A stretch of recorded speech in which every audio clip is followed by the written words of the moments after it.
Turkey is still defiant toward calls to end its negative role in Syria.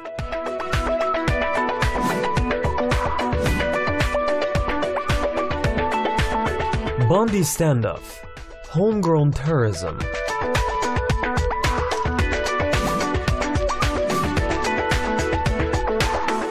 Saudi Arabia using the crisis with Iran to cover up problems.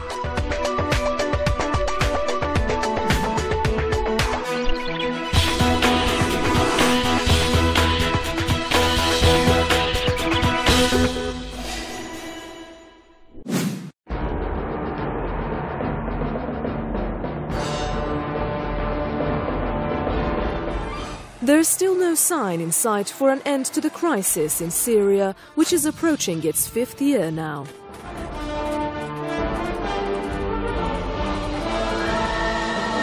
This is also viewed as the worst failure of international diplomacy in modern times. Many parties are involved in this, both positively and negatively. The positive partners have lately intensified struggles to bring an end to the crisis in Syria. To the same degree, pressures by the negative forces have also intensified. And by that, Turkey and Saudi Arabia are finding themselves under increasing pressures. And the Americans know that Saudi Arabia has been supporting ISIS and other Islamist terrorist groups in Syria, and the Americans are happy with that because the Americans are also supporting Islamist terrorist groups in Syria. The Americans know that Turkey is supporting ISIS in Syria and is supporting other Islamist terrorist groups in Syria.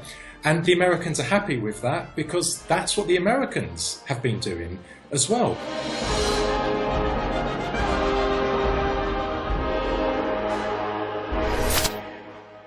Turkey still remains defiant toward international criticism over what many see as a set of provocative policies toward the developments in Syria.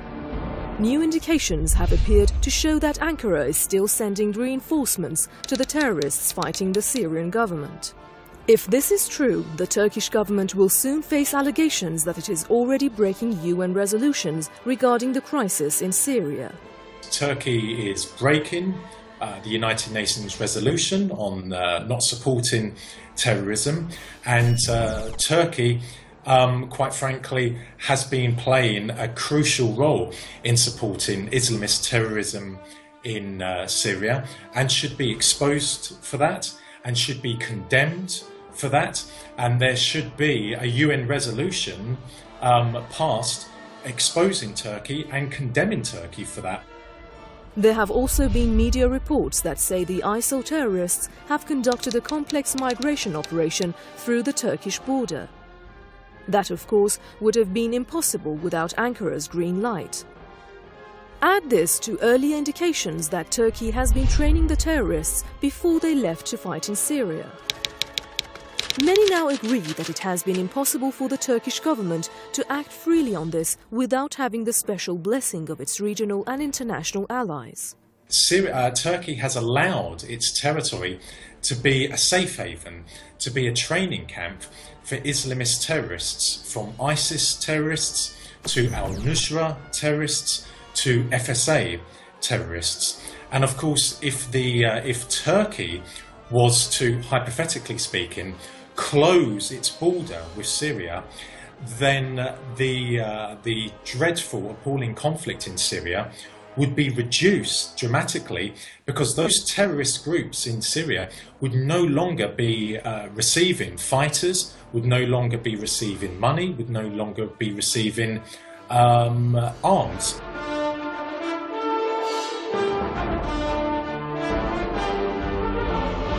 A new round of talks over the crisis in Syria will begin within the next few weeks. There may already be a strong sense of urgency at the international level to bring an end to years of bloodshed and human suffering in that country as soon as possible. America, Britain, Turkey and Saudi Arabia are supporting terrorist groups in Syria to overthrow the Syrian government. So there's no question about it that America and NATO as a whole is aware of Turkey's policy in regard to ISIS and other Islamist terrorist groups in Syria, and it is not just aware, they are fully supporting Turkey, but of course privately.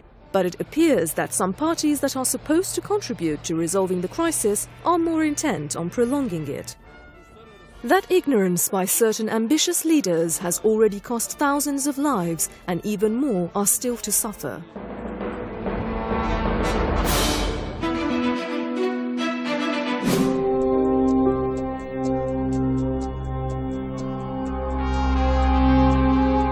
It all started after an anti-government militia seized control of federal property in south of Burns, Oregon, following the conviction of 2 ranchers on arson charges. An armed standoff ensued between mostly armed ranchers who say they are fed up with their government's tyranny and the federal agents. The organizers of the siege, Bondi brothers, say they want their sovereign lands back and that the federal government should stick its nose out of their local businesses. We're here for the people, and what needs to happen here is that these lands that are unconstitutionally being held, they need to be returned back to the people. This is, I think, an authentic movement of Americans, working class Americans, Americans who are not in the elite group, who have come to distrust the federal government tremendously, and rightly so, because the federal government acts as if it's above the law. The federal government comes to represent the interests of a tiny elite, and the protections of law have been lost. But the state has a different narrative. To them, the militia is aiming to overthrow the federal government in hopes to spark a movement across the United States. It's time for you to leave our community, go home to your families, and end this peacefully. Thanks for your time. Meanwhile, the media has been cautious about the coverage of the Bondi standoff. Should the white-skinned armed Christians who have taken over a government building be called terrorists since they do not fit the popular stereotypical image of traditional ones?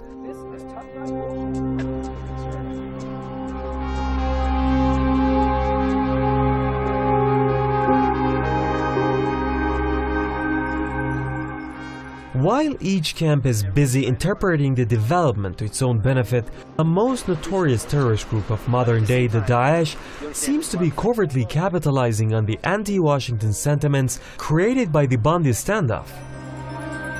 A Twitter post purportedly put up by an ISIL supporter invites the group's followers to seize the key opportunity to steer more anti-government demonstrations similar to the armed one in Oregon. The message recommends ISIL sympathizers to blend in with Americans and give them ideas for warfare, strategies, tactics, and future takeovers. Yet, this has also taken an apocalyptic form. Mass mobilization of anti-government rebels could occur. These rebels have military experience and are trained in warfare. They may be able to degrade and destroy their corrupt, evil, and oppressive government, or at least severely damage its operations. I'm made to question the authenticity of this report, especially a report in the Washington Post, which is known to be an extension of the national security state. So the underlying agenda here is Islamophobia, the manipulation of people's attitudes to support military action here and there.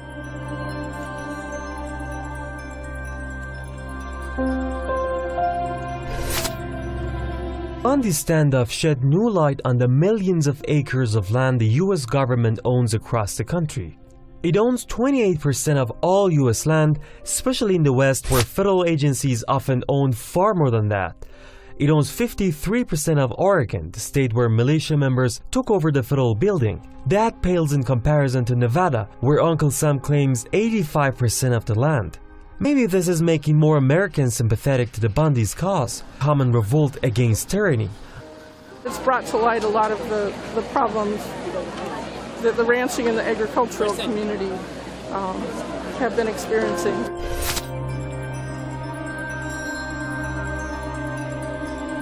I love you people, and I love this land, and I love freedom and liberty. I know without doubt that our constitution did not provide for anything like the federal government owning this land. One of the messages that resonates with Americans is the dissatisfaction that these armed militia groups have against the US government. Many Americans do feel betrayed by the White House and their congressmen, one example of the extreme inequality that exists in the US.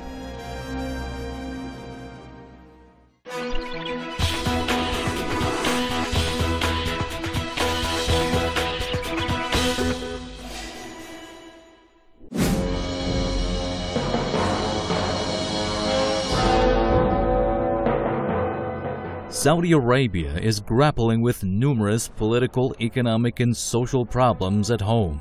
An alarming budget deficit of nearly $100 billion is only one of those problems, which has already forced the Arab kingdom to tighten the purse strings.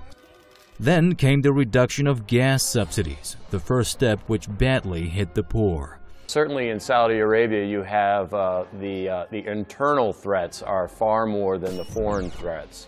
Inside Saudi Arabia, you have the increased prices of gasoline because the subsidies have been cut off. You have 10 to 15% of the people in Saudi Arabia who are Shiite, who are very much against the Saudi regime under the al-Assad family. And then you also have the young Saudis who are getting in touch with the Western world through Western access to Western social media, Western news, and understanding how these oligarchs have worked alongside the Western oil oligarchs to really create a kingdom that serves a very few in Saudi Arabia. The royal family, led by 80-year-old ailing King Salman, seems to be trying to distract attention from domestic troubles to foreign threats, and severing diplomatic ties with Iran in the wake of the developments that happened after the execution of Shia cleric Sheikh Nimr al-Nimr by Saudi Arabia is widely seen as a desperate attempt to do so. So what you have here, in my opinion, is a younger generation as well as a very large minority who are really vocalizing their opposition to a very corrupt and degenerate government.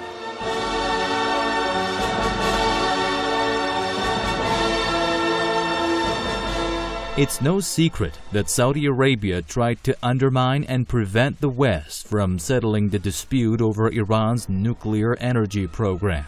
In an op-ed published by the New York Times, Iranian Foreign Minister Mohammad Javad Zarif has said Saudi Arabia had been devoting its resources to derail the nuclear negotiations, fearing that it would harm its Iranophobia campaign.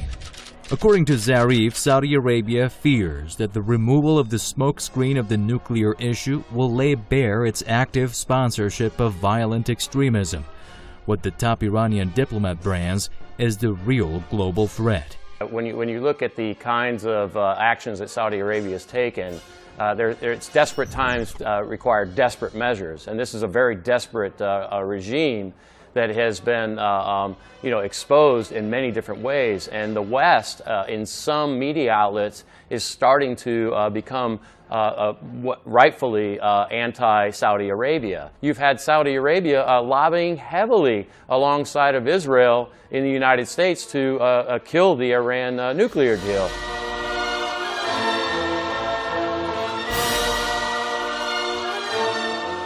Saudi Arabia has waged a devastating war on Yemen and has been stoking the flames of conflict in Syria and Iraq by financing terror groups with its petrodollars. Riyadh's warmongering has created growing instability in the region and claimed thousands of lives. The oil-rich monarchy has also served as a breeding ground for extremists. There is plenty of evidence that throughout the years, many acts of terror have been perpetrated by either Saudi nationals or individuals brainwashed by the Wahhabi ideology. The threat from Saudi Arabia is far more greater than the threat of an Iran nuclear energy program. Saudi Arabia has traditionally been a tool of the West in fighting many wars across the region. I think what's happened here is that you have a nation that has acted as a sponsor of terrorism on behalf of the West, and has acted as a sponsor of terrorism and mercenary forces on behalf of the West. And this has unfortunately been going on for decades in the region and throughout the world. Iran's Foreign Minister Zarif has called on Saudis to make a crucial decision. He says they can either continue supporting extremists or play a constructive role in promoting regional stability.